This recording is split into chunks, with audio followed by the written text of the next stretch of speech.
including the side B of the tape, which had the investigator accidentally record himself calling his daughter to tell her that he's not coming home for supper.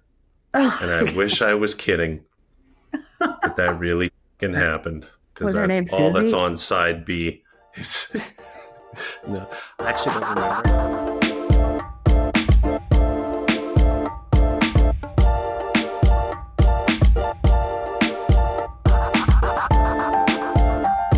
Welcome to Needle Stack, the OSINT podcast. I'm your host, Shannon Reagan, today.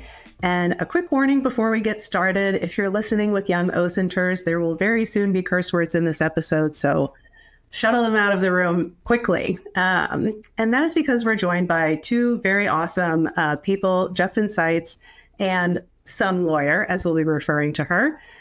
These are the great minds behind Bullshit Hunting, a wonderful newsletter that I can't stop reading. So thank you guys for joining us today. Thanks so much for having us. Justin, I'll start with you. Could you tell us what Bullshit Hunting is and why you have such a potty mouth? Sure. Well, I don't know that I can explain the second one. Probably growing up in rural Saskatchewan will do that. So Bullshit Hunting is really, I think, a culmination of a bunch of my work from previous years in my career, and also some lawyers' work, that we were doing kind of as a hobby or maybe part of our job, but not fully. But was really kind of came from us wanting to be able to get some of these stories out that we were working on behind the scenes.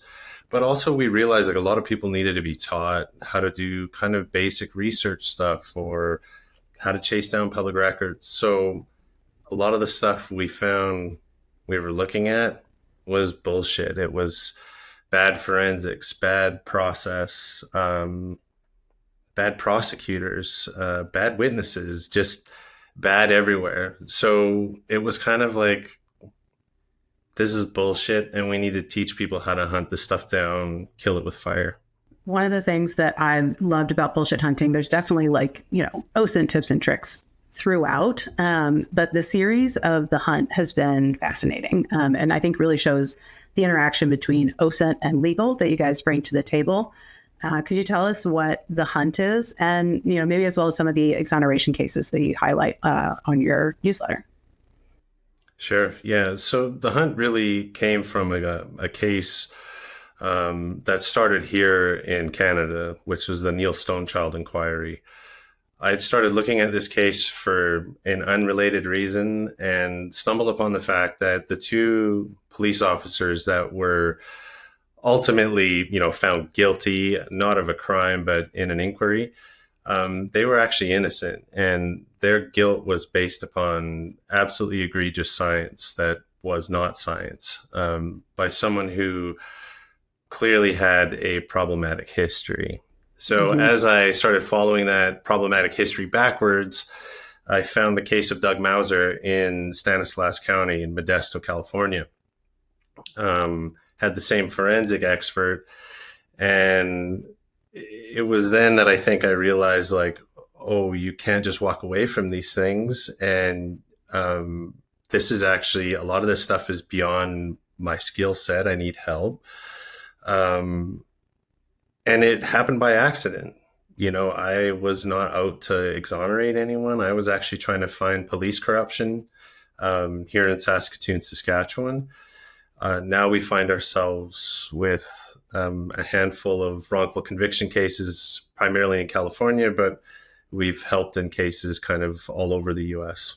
It's fascinating. You can definitely see the passion that you bring to it. And there's a lot of flair in your writing that, makes it for a very intriguing read. I'm glad.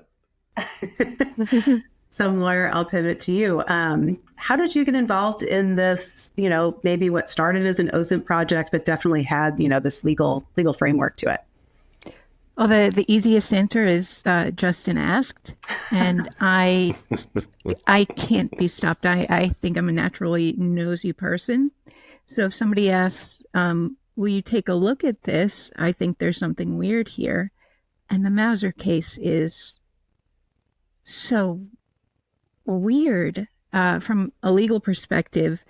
None of the evidence that came in at that trial is evidence that I could ever imagine getting admitted in any of my civil cases. That's terrifying. It's the fact that basically California has discarded rules of evidence for criminal cases specifically as a policy choice was kind of shocking to me. The types of evidence in the Mauser case, it would be per se ineffective assistance of counsel to get in profiler testimony in any state other than California and I think Mississippi. Even in Florida, you can't have it. So it's shocking. I mean, not even Florida. It's a low bar. That's how you know something's wrong. When Justin asked me to look, I said, this is so effed up, except, more floridly. And the further that we looked and found that not only did the key witness in the prosecution's case make up most of his credentials, but he'd done it in Canada as well. So from there, I mean, how do you stop looking? Yeah. Well, I think you brought up a lot of points there that was like, your legal perspective applied. Are there any, tips that you have for like OSINTers that you are just dying for them to know? As a lawyer, maybe things seem obvious, but maybe you wanted Justin to know in this case. Probably a lot she wishes that I knew before I met her, actually. Well, I think, what's really impressive is that Justin's OSINT mindset is very similar to the mindset that I'd like to see more lawyers have in terms of investigation. I mean, you want people to look and envision where information is and then develop a plan to get it, and not necessarily just throw out these pre-formulated requests to the people you think should give them to you. But I did notice that perhaps there were areas that he might have been able to improve in. I think we've done some great work with public records requests. I think I've come a long way. Right? I think my most recent performance review, you indicated that it was not garbage. Yeah. Congratulations. Right? Excellent work with the shit stirring and the records requesting. Thank you. Thank you. I think one thing that was something that I had to tell Justin 3 or 4 times before we started to do them together is online forms are nice. They're easy. But if you are sending in a public records request, it really makes a difference if you possibly can to get them out in a form that looks like a letter and not a response to a web form. It's a good tip. It's a silly thing that this might make a difference in the response, but fundamentally, it really does. To send out something that looks like a letter and then you have an exact copy of what you sent in. The other thing is, I think that there's a tendency towards building information on information in a way that presumes too much specificity. You don't want to send out a public records request, for example, looking for all information relating to specific first name, specific last name. If that's not how this person is recorded, if you've misspelled it, if they've misspelled it, you're just going to get a denial. Yeah. Easy to say no. Mm-hmm. Absolutely. It's you have to think about public records requests as a kind of stacking information. Start with the broadest thing that is acceptable to you. All documents concerning the broadest description, and then separately, not as part of what you're seeking, but a helpful description. That's where you put your specifics.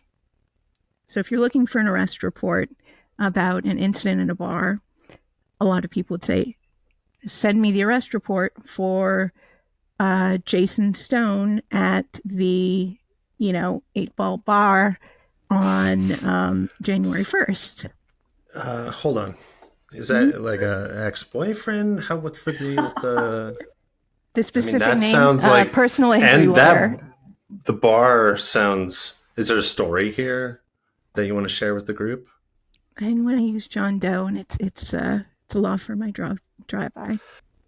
I don't think that Jason Stone personal injury attorneys have actually been arrested, and I think that bar has been closed. So I think we're safe. Did you ever get in a fight in that bar? Well, what you can take the fifth. Define fight. You know what? Let's just move the conversation along. I'm sorry I asked. Did you ever get in a legal squabble outside that bar?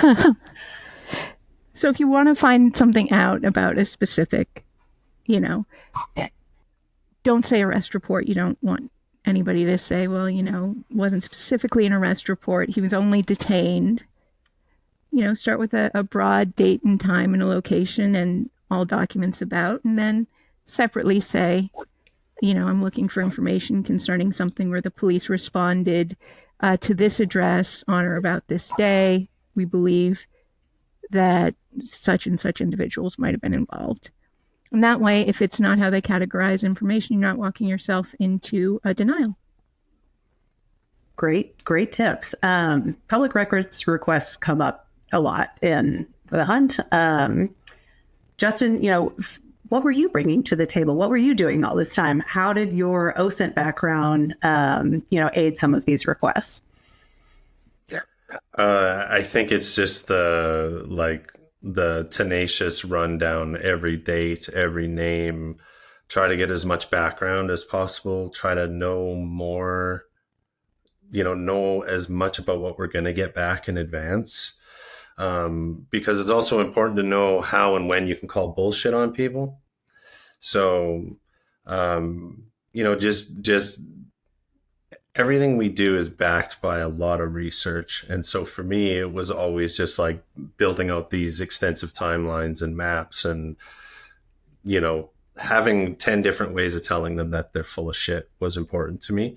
Mm-hmm. And then learning that, learning from someone else's lawyer that you don't necessarily need to do that for everything. And there are certain points in an investigation or a case where it's good to just be like, if it doesn't move these two things, like these two core issues along, then don't worry about it because it's no longer important to cast a wide net or we're no longer looking to actually like acquire more information. Now we're actually trying to help people form arguments, right?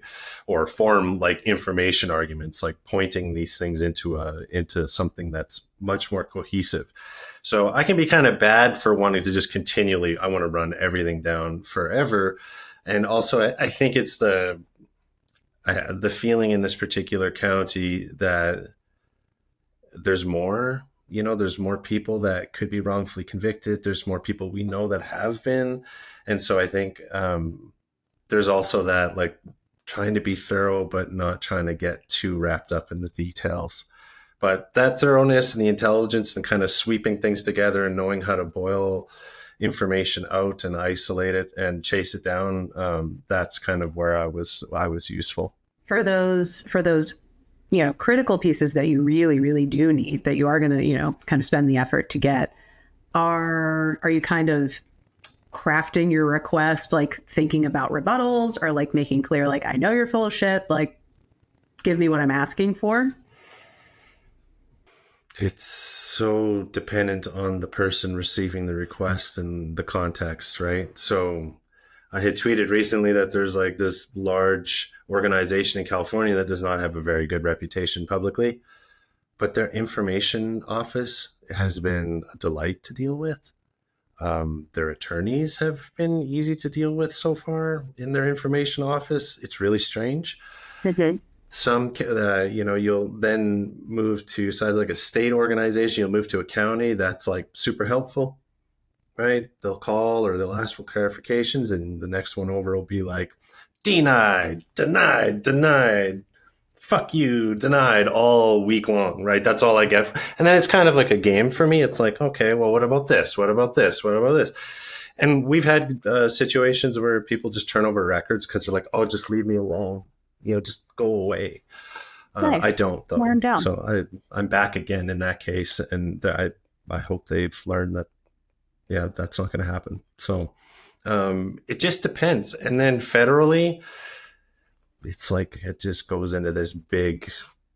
You never know when or if you're going to get shit back from like larger agencies that might be based out of DC or have a much more like might have national security reviews or extensive redaction stuff that they got to do.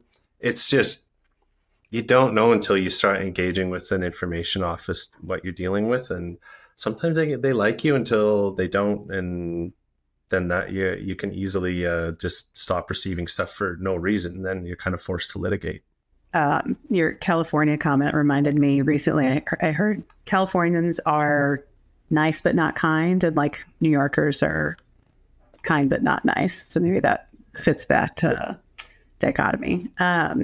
Which brings me to my next question. California is a strange place. Yeah. These things differ greatly state to state. Some lawyer, maybe this is best posed to you. Is there any, resource that you would recommend, or how is it best to like understand what you're up against, like based on the, the jurisdiction or whatever that you're requesting from? Well, I'd say that every jurisdiction does have a definite kind of statewide character. Florida is lovely with public records requests, very, very transparent, although kind of, not a mess in other ways. Texas, another state you wouldn't expect to be great, generally very transparent. People call you back. They ask, what can I do for you? If they don't understand a request, by and large. Very, very surprising. Nevada is generally lovely, and they've got very broad requests. California, very catch as catch can.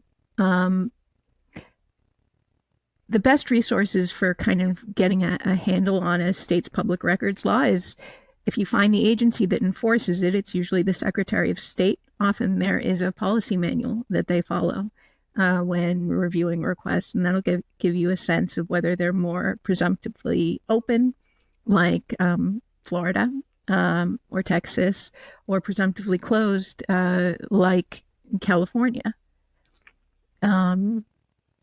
Apart from that, you can look through requests that have been granted on Muck Rock and see exactly how friendly people tend to be, or unfriendly. But by and large, I mean, you don't know until you ask. So I would say generally ask first, write a request that it is easy to say yes to, and see what happens. Sometimes you'll be surprised. Other times you'll kind of have to dig in and fight.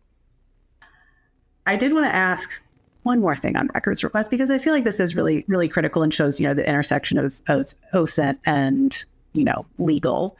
Are there any anecdotes from the hunt that a records request has like opened up a new avenue, for your OSINT rabbit holes, that have paid off in that or other cases?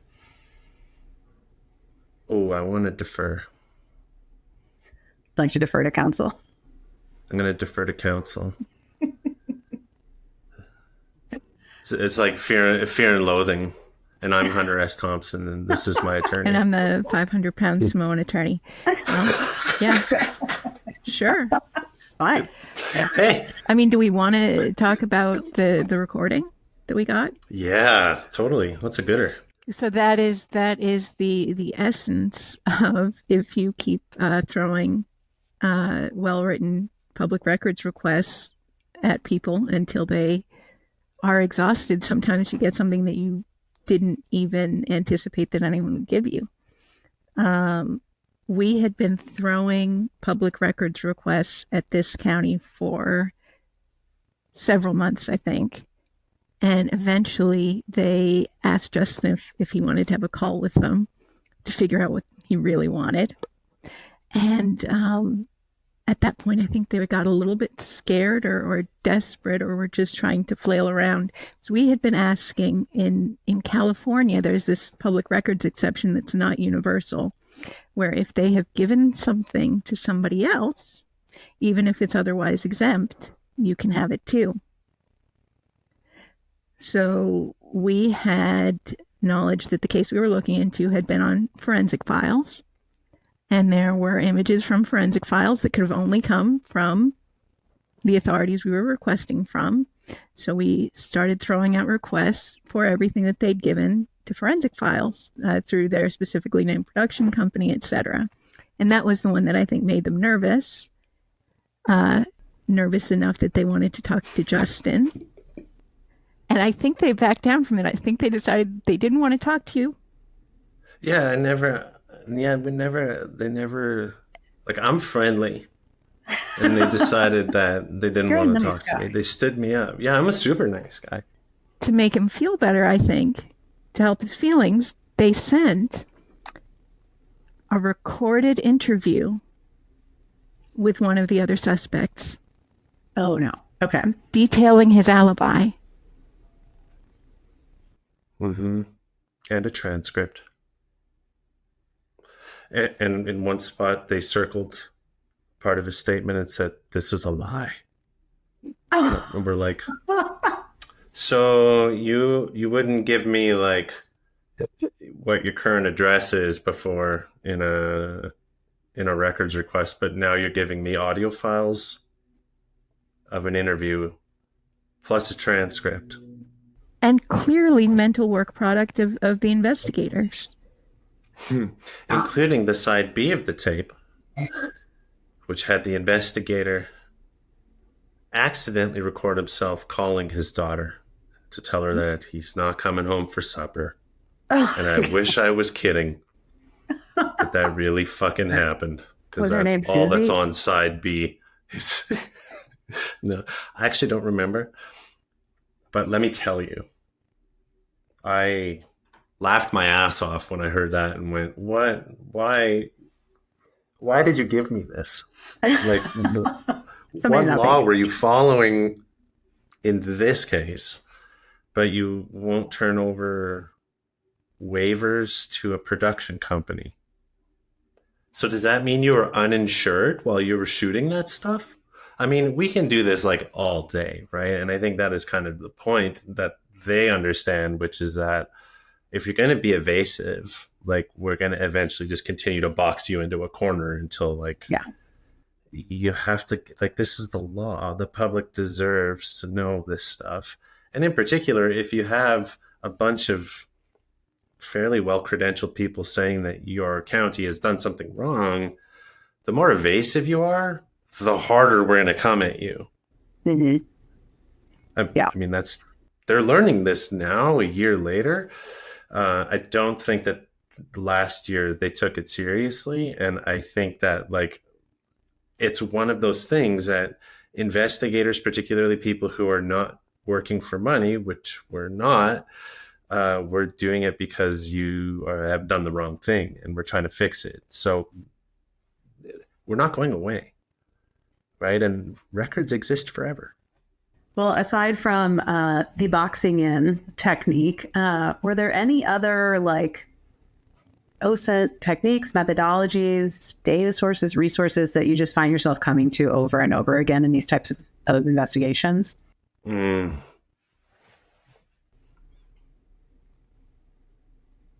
Are you deferring to counsel again? Well, I was going to defer to you and say Google Earth, I mean, I think is also key. You know, when you're thinking about something that you didn't see, one of the key things is it plausible? Could it have happened? And I don't think that there's a real way to assess that without photographs and locations. And we did that past bit showing how you need to walk a scene. And if you're not physically there, that's key.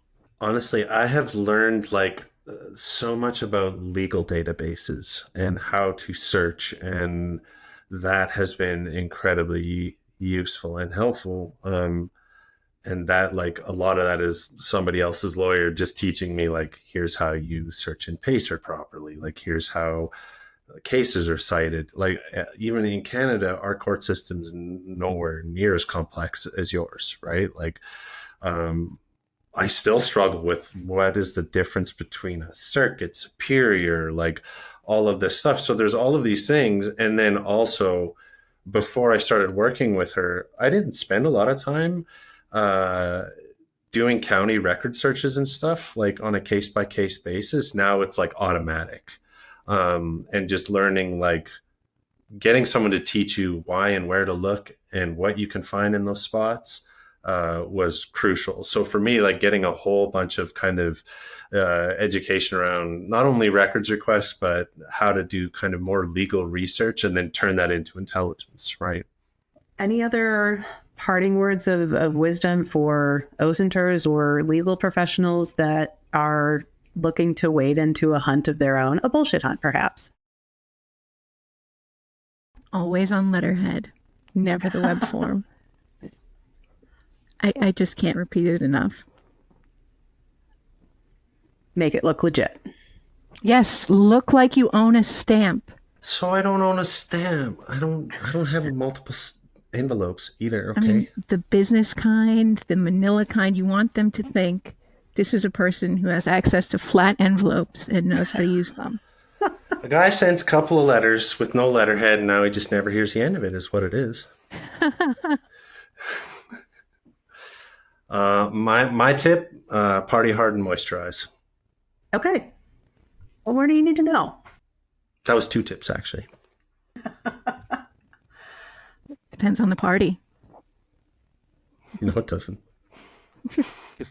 Thank you guys so much for being on today. Thank you, Justin. Thank you, Some Lawyer. And thanks to our audience, as always, for being with us. You can learn more about where to find Justin and Some Lawyer on our episode page. You can also view transcripts and other episode info on our website at authenticate.com/needlestack. That's authentic with the number 8.com/needlestack. And be sure to let us know your thoughts on Twitter, X, and Blue Sky at NeedleStackPod, and to like and subscribe wherever you're tuning in today. We'll see you next time. Bye. Bye.